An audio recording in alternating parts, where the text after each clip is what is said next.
Hello team and welcome to another ATP Geopolitics video with myself, Jonathan MS Pitts. This is Ukraine War News Updates. It's the first part thereof for the 16th of January 2024. Thank you for inviting me into your brains.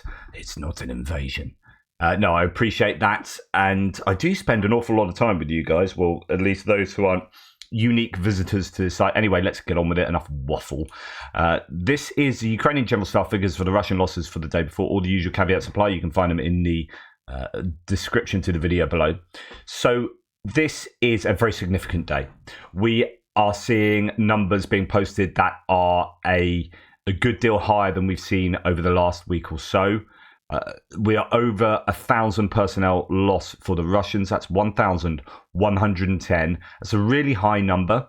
24 tanks in the last 24 hours is a really high number. 36 APVs, armored personnel vehicles, so that's infantry fighting vehicles, mine-resistant ambush protection vehicles, and armored personnel carriers. 36 in one day is a really high number. 30 artillery systems in one day is a really high number. 3 multiple launch rocket systems, that's above the average. That is a high number. And 3 anti-aircraft warfare systems, that's about double the average. That's a high number. We have 2 aircraft to add. We'll talk a little bit more about those 2 really high value aircraft that were lost yesterday.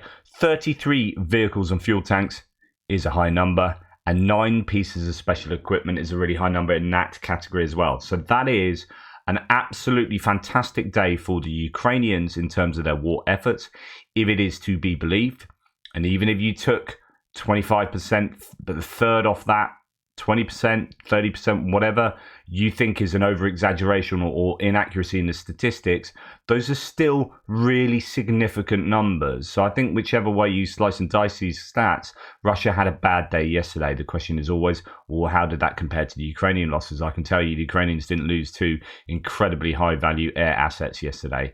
And I'm pretty sure they weren't losing this amount of APVs, tanks, and artillery systems as well. So I would argue that yesterday was a good day for the Ukrainians in reality, and I would just question what's going on the front lines, just trying to work out where all those losses would be coming from, given that it's been fairly static on the front lines. I'll be interested to see if there are any movements on the front lines today, or whether this is just a case of the Russians bashing their head against a brick wall in trying these big big combined arms maneuvers. And by combined I just mean really troops plus APVs and tanks. You know, whether they are just sending those in to be attrited, I don't know. Andrew Perpetua has his list from yesterday, but actually this is from quite a long time ago. Remember, we didn't have his list from yesterday, so this probably refers to the previous day as well. He says, here are the losses I could find yesterday, not counting the Magyar video that I didn't watch because it's like 19 minutes long and it takes me like 10 minutes per minute to watch his videos. In other words, if Magyar's put out a new video of Russian losses and that is 19 minutes long, there is almost certainly going to be another at least 19 vehicles on there. So, you know, although this looks like 2.5 to 1 probably ratio of Russian to Ukrainian losses, you could probably add an awful lot more equipment on there for Magyar's single video. Now, we'll look at the losses and see what the value difference is between them. 3 boats and another Strela 10 lost for the Ukrainians here. There's a Bradley, a couple of older tanks, a Bradley, and the rest is kind of pickup trucks and whatnot. So a little bit of high value in a damaged Bradley, but of course we don't know with these damaged ones. We don't know how badly damaged they are. One of those boats is sunk to a damage. So again, what was the real outcome there for those vehicles? And when we look at the Russian losses, mainly the same kind of thing with regard to the damaged and destroyed, although probably slightly more destroyed and a few abandoned here. So we have some electronic warfare equipment and surveillance equipment. Don't really know the value of that. It's undescribed there.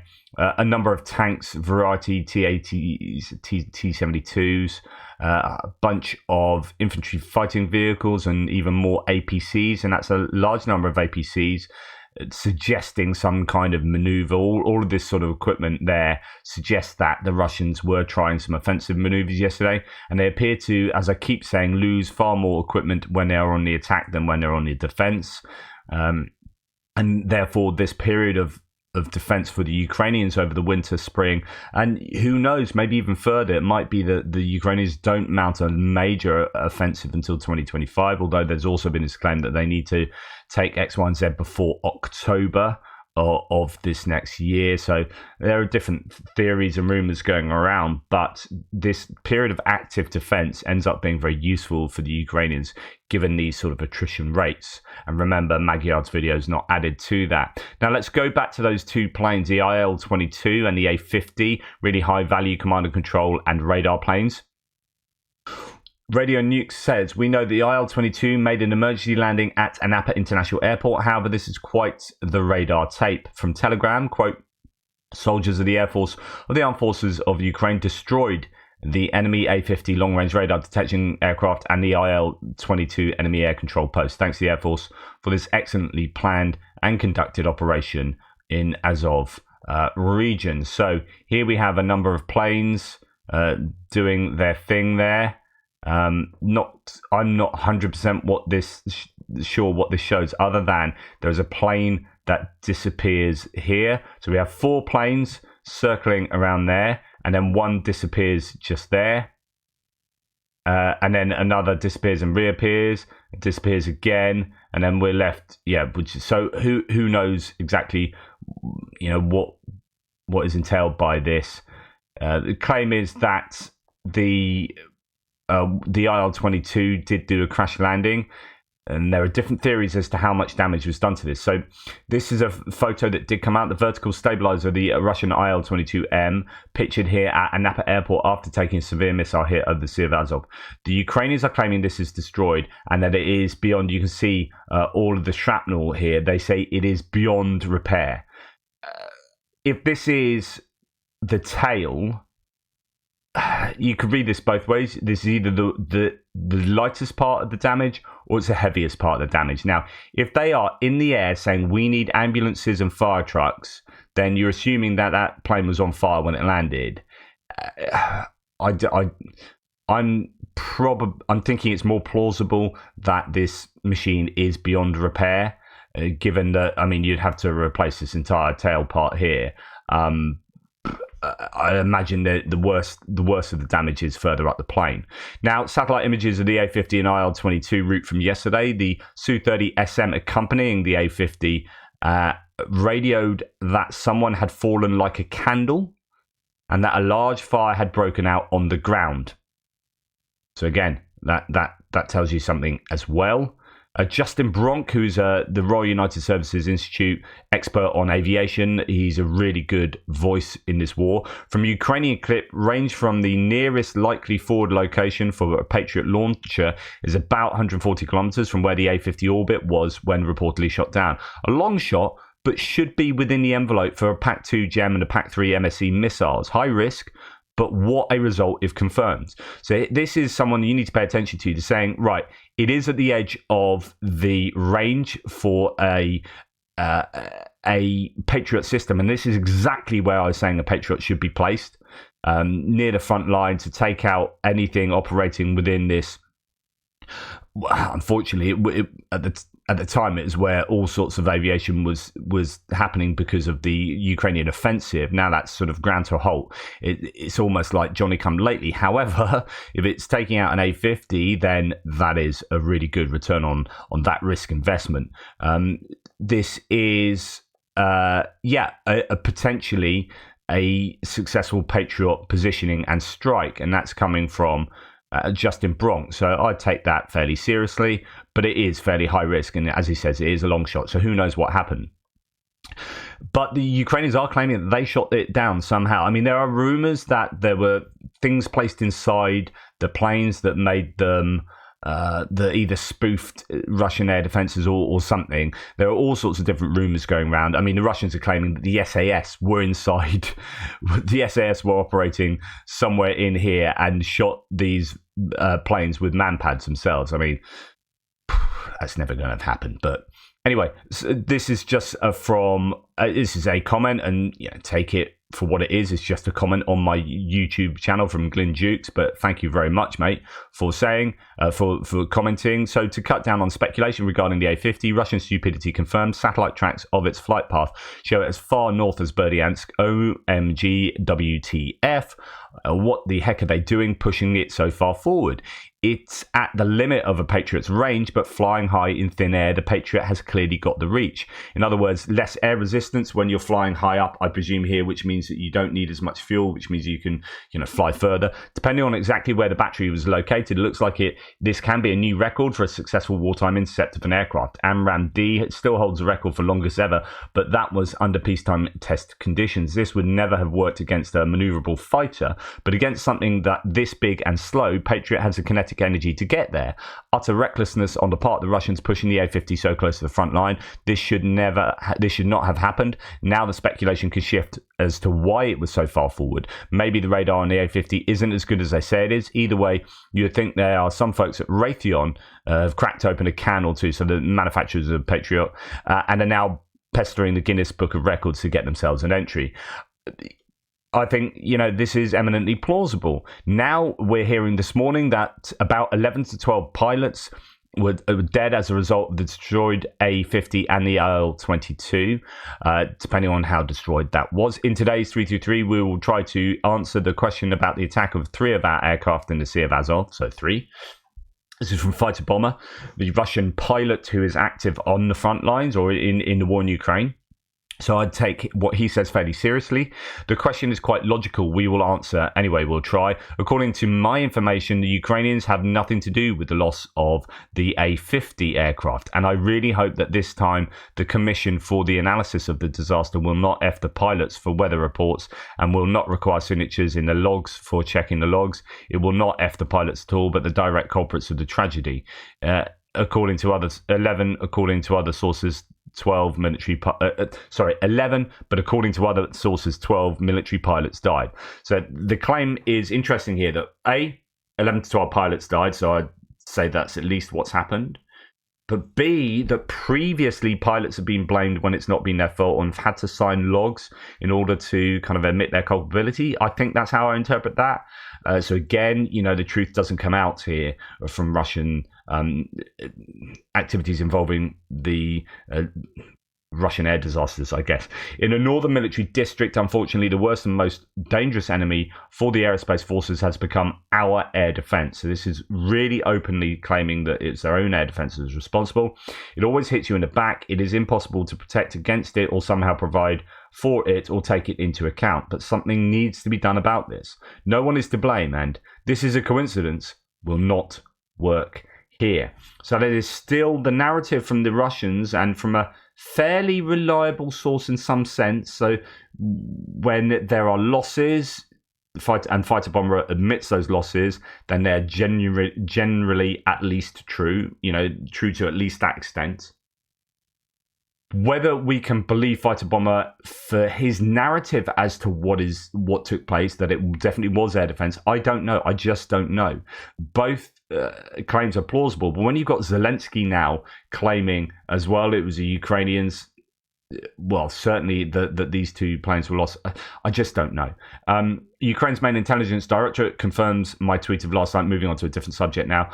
There was a blast on Gogol Street in occupied Melitopol. So Ukrainian resistance is active. It's blew up a SUV with 4 invaders. At least one of them died.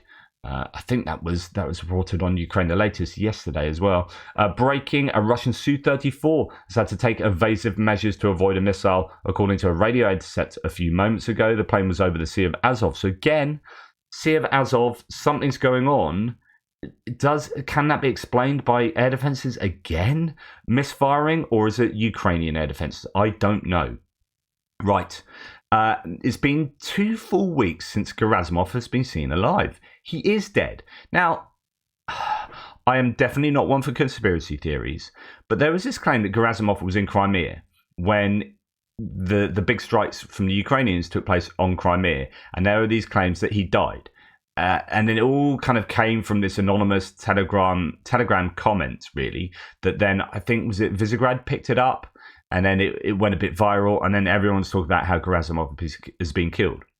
But the interesting fact of the matter is that although I pretty much dismissed that as being just hearsay, rumour, and having very low probability indeed, he hasn't actually been seen since. Now, we've had this a lot of times with Zaluzhny being claimed to have been killed, Budanov being claimed to have been killed, and then they pop up later and you're like, okay, they weren't dead. You know, it's not like all of these people have to be on show all the time just to disprove rumours of their deaths. But there is this kind of growing sense in the rumour mill that Gerasimov might not be with us anymore. As Spartan News says here, I'm beginning to believe that Jerry is not with us anymore. No sightings at all. The Ukrainian Air Force will miss his Ukrainian armed forces will miss his leadership of the Russian military.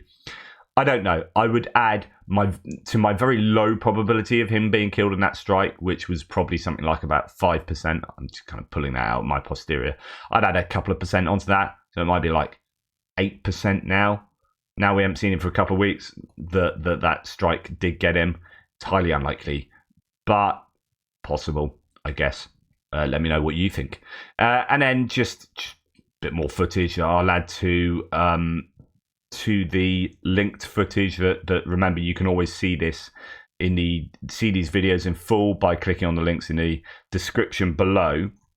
Here are two BM-27 multiple launch rocket systems, the Uragan 220mm, multiple launch rocket systems being destroyed in the Kherson region by precision strikes. I don't know whether that means that there are Excalibur rounds that are being fired here. Interesting to see the positions, though. I would have to check what the range of that strike would be, because you know, if that's not within artillery range, then you're looking at HIMARS. I don't think it's HIMARS. We're looking at the video footage. But, you know, two Uragans being taken out there is, again, more indications that the Russians are losing an awful lot of equipment in this general area, in the Krinky area, if you like. Although I think it's looking, you know, more and more hairy for those stationed in Krinky. Not really stationed in that bridgehead. As the General Staff said, 3 multiple launch rocket systems taken out yesterday. Well, there's 2 of them in that video and in that one area. Right, now let's go to distant strikes, and actually a very quiet night, all things considered. And what I think is significant here is when we've previously seen big losses for the Russians in terms of airstrike, you know, airplanes being destroyed, you know, Berdyansk, Luhansk air bases, and Su-34s being taken out of the air. The Russians respond with really big attacks, and lots of people were expecting this last night, and it didn't happen. If the Russians aren't firing missiles and drones en masse at Ukraine, and they could, this almost certainly says to me that actually that indicates that they can't. Because if they could, they would. They can't. They aren't, so they can't. Some kind of rhyme in there, I'm sure. Right? They would, they could. They aren't, so they can't. Again, I go back to this idea that the lack of missiles and drones indicates that they are firing them at the rate that they need them. And the again, fact that we have seen North Korean ballistic missiles used in this Ukraine war from the Russians indicates that they don't have those, and they wouldn't be going to North Korea and Iran to get their weapons if they had those stockpiles and production capacities themselves. They don't have those capacities, so they are going to these other places.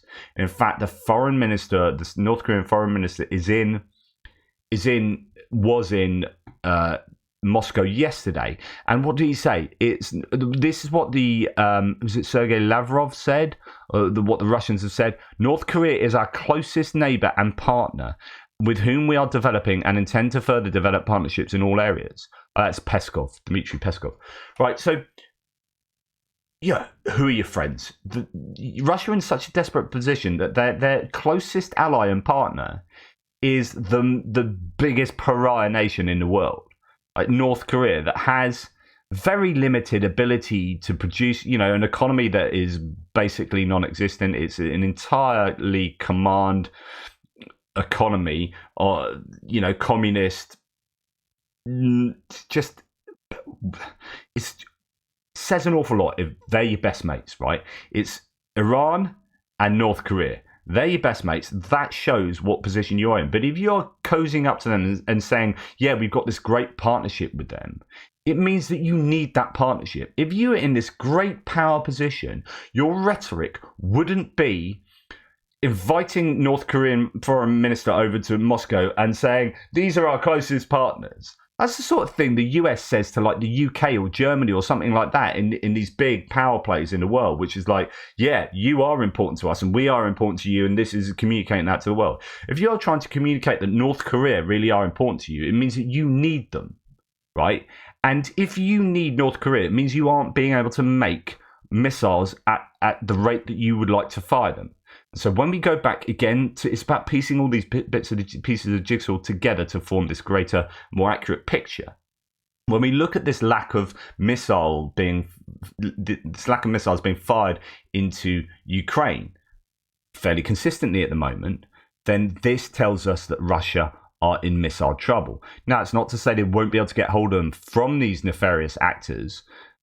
And that is a challenge, and it is worrying. It's not to say they aren't producing. They are producing them, and they're producing them at a greater rate than they were at the beginning of the war. But of course, they're firing them at a very high rate. And if they can't match that rate, that fire rate, then A, that's good news for Ukraine, and B, where does that leave Russia strategically? Lots of people are talking about, there's this leaked report coming out of Germany last week talking about, actually, if Ukraine don't win, then we've got a war with Russia, and then you've got people strategizing a NATO war with Russia.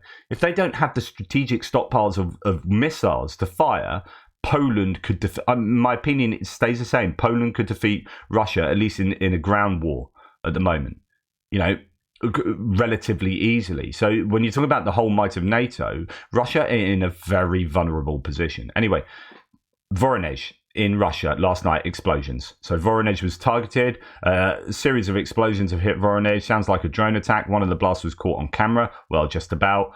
So yeah, you can hear the drone, and it doesn't sound like it shot down. So you hear it sort of piston engine go, the moped engine, and then it sounds very much like there's no air defense shots against it. It sounds very much like it hit where it was intended to hit. I don't know. State emergency was introduced in Voronezh in western Russia. The MOD says 5 drones were shot down and 3 more were intercepted by means of electronic warfare. Of course, they say that. I don't know how true that was. And also, 4 drones were brought down over Belgorod overnight, says Russia. But again, were they brought down or were they brought down by their own momentum into their target? I don't know. In Melitopol, to return to that, there's a powerful explosion just outside the city last night. That's in occupied Zaporizhia. After that, they say residents heard one after another smaller blasts while Russia's helicopters circled over the occupied city. So there were some significant attacks on Melitopol last night as well.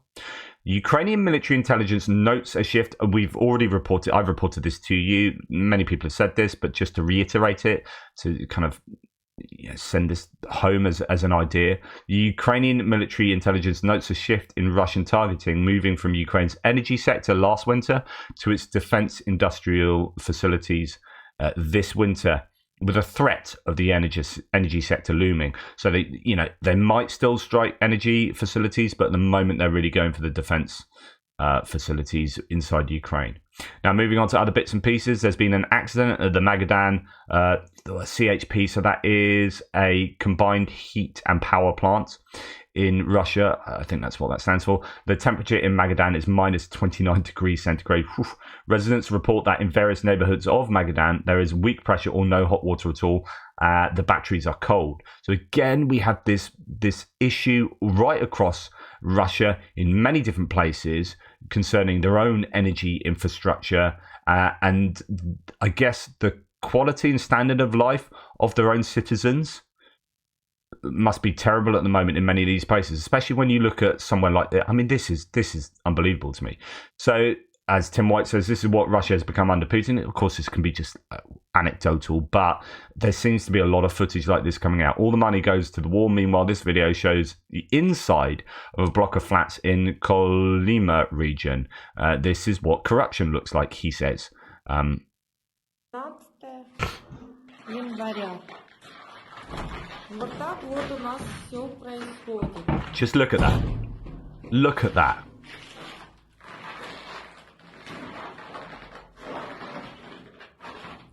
Это нормально? It's incredible. Абсолютно все. And, that's someone complaining about that. In other words, if they're recording that and complaining about it, this isn't normal, right? That's not normal. They're putting this on social media to complain. Those stalactites are also dangerous. I mean, I saw one dropping from a building the other day on a video that almost took out like 3 people. So these can be really dangerous, falling, sharp shards of ice falling on people's heads. It's not a good thing. But yeah, it's not a good look, this block of flats, is it? Anyway, there you go. That's that area of Russia for you. Right. Finally, the Kremlin, according to the ISW, is intensifying efforts to limit criticism of the war ahead of the presidential election. So Russian State Duma deputies have proposed a bill confiscating personal property from those convicted of spreading fake news, scare quotes, fake news, or also known as truth, about Russia's war in Ukraine, a move aimed to increase censorship ahead of the 2024 Russian presidential election, the ISW has assessed yesterday. Now, this is part of my ongoing segment entitled, This is What Freedom Looks Like. So in today's segment, This is What Freedom Looks Like, you're not allowed to say anything about the war ahead of the elections and if you do, you will get your property taken off you, as well as being convicted for spreading fake news. This is what freedom looks like. Anyway, thanks for watching. Please like, subscribe and share. Really appreciate all your support. Take care. Speak soon.